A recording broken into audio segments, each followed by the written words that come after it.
E o governador de Minas Gerais, Romeu Zema, disse em uma entrevista à Rádio Gaúcha na manhã desta segunda-feira que, em sua opinião, o governo Lula pode ter deixado os ataques em Brasília acontecerem para posar de vítima.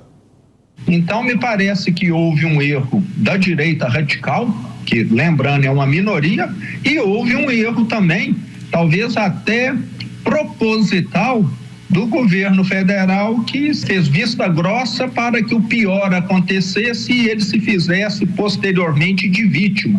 Então, é uma mera suposição, mas as investigações é que vão apontar se foi isso mesmo que aconteceu ou não, porque o que se demonstrou ali naquele domingo, dia 8 de janeiro, foi assim uma lerdeza gigantesca de quem está ali para poder defender as instituições.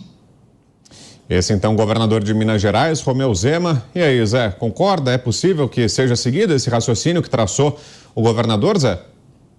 É inevitável avaliar o seguinte: se você quiser saber quem articulou qualquer ação política, e esta foi uma articulação política também, né? É só saber quem foi o beneficiado tempos depois. E ficou muito certinho. Lula conseguiu, pela primeira vez, reunir grupos que não estavam apoiando o governo dele. A articulação política de Lula conseguiu apoios importantes e uma quase unanimidade em matéria de Congresso Nacional e Supremo Tribunal Federal e a opinião pública. É claro, quem é que vai apoiar, quem é que vai defender pessoas que entram no órgão público e quebram relógios centenários, rasgam quadros de brasileiros que fazem sucesso no mundo inteiro e que representam a nossa arte, e não vou reproduzir aqui preço do quadro, porque eu acho isso desnecessário, que fosse um quadro barato, né? Quem é que vai apoiar isso? Ninguém. Então, se houve esta vantagem tão grande para Lula e seus aliados, é porque houve também uma articulação de grupos de apoio. Ficou muito evidente a falta de segurança em torno ali dos prédios públicos, ficou muito evidente a passividade com que o grupo de segurança do Palácio do Planalto, do Supremo Tribunal Federal e do Congresso Nacional aceitaram as invasões. É uma realidade. Não deve se jogar isso ao governo anterior, como as investigações estão fazendo. Vamos prender o ex-ministro da Justiça. Ora, ele não era mais ministro da Justiça.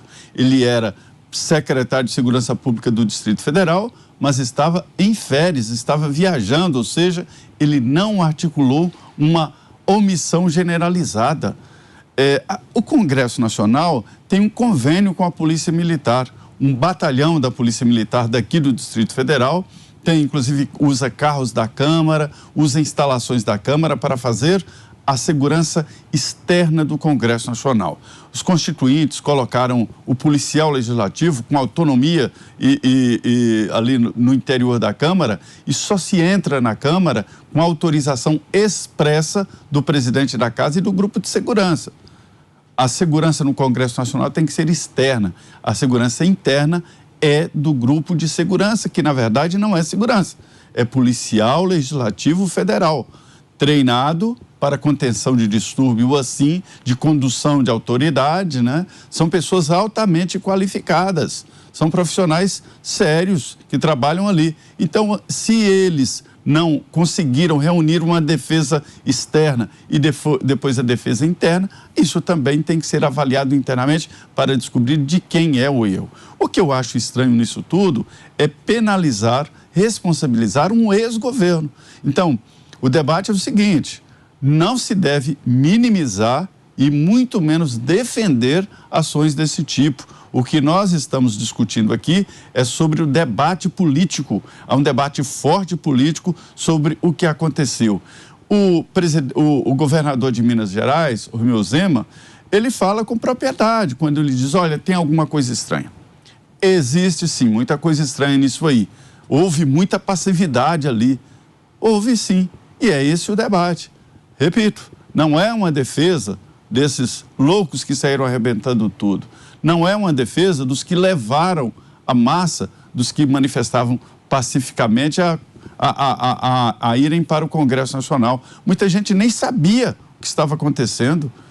Eu conheço o caso de uma senhora que uma bomba explodiu perto dela ali no gramado e ela acordou na cadeia. Está na cadeia até hoje. Né? São vários casos de pessoas que não tinham a menor ideia do que estava acontecendo. É preciso isso aí, apurar, individualizar responsabilidade e saber mesmo quem programou e quem praticou esses atos agressivos e não responsabilizar todos os manifestantes e toda uma linha ideológica. E o Supremo não quer investigar o atual ministro da Justiça. É ele quem deve explicações, a jurisdição é dele, né? E você, Kobayashi, que achou dessa possibilidade levantada pelo governador Zema de que o governo federal tenha permitido que a coisa chegasse onde chegou para, palavras dele, Zema, se fazer de vítima? Kobayashi.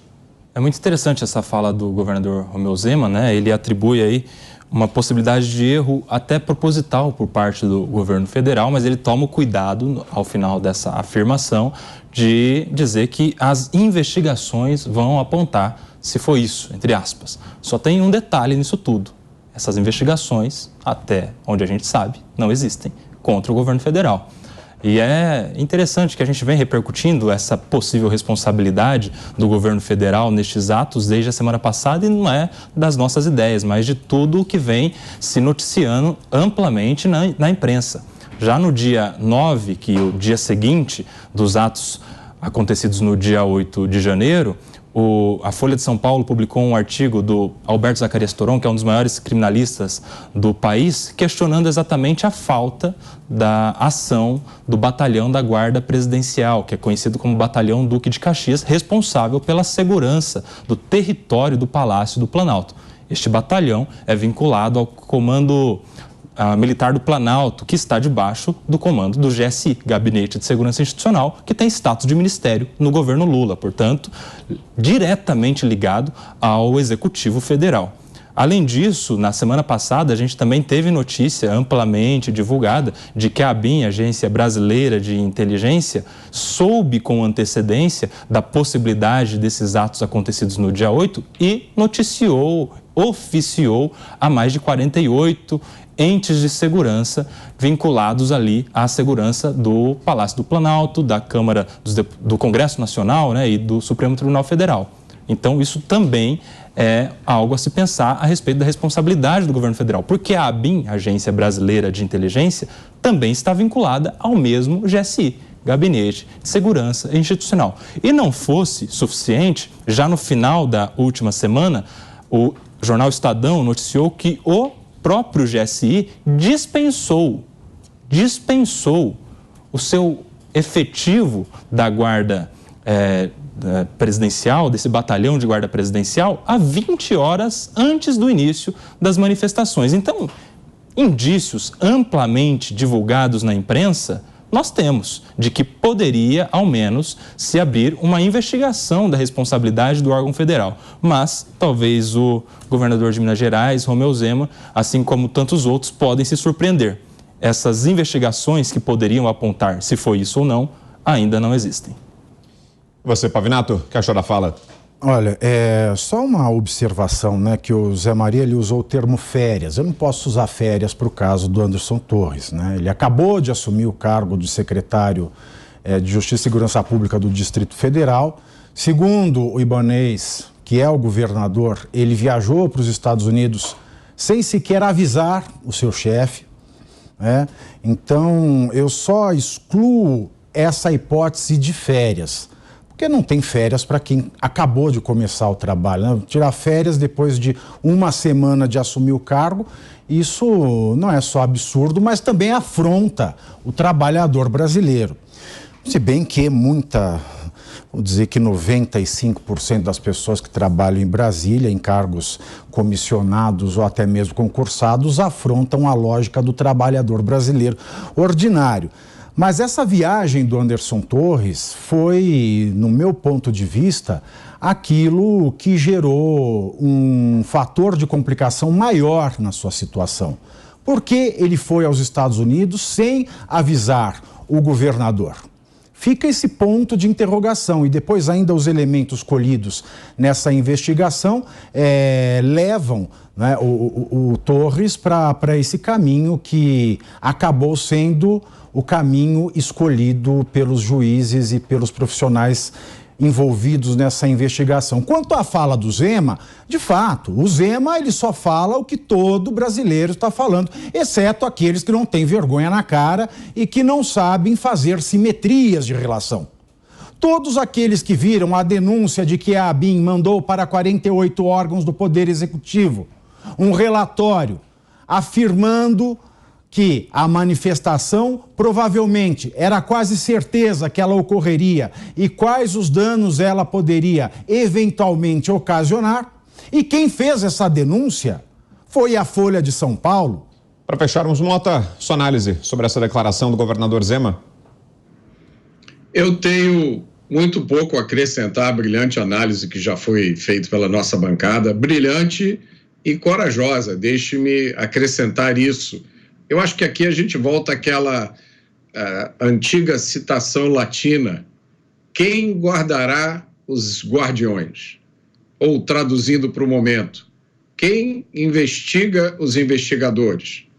O governador Zema é conhecido por sua sinceridade e tem ficado cada vez mais respeitado por isso. Em todos os comentários que foram feitos, eu só vou acrescentar isso. Radicalismo, na minha opinião, é sempre um erro, venha de onde vier.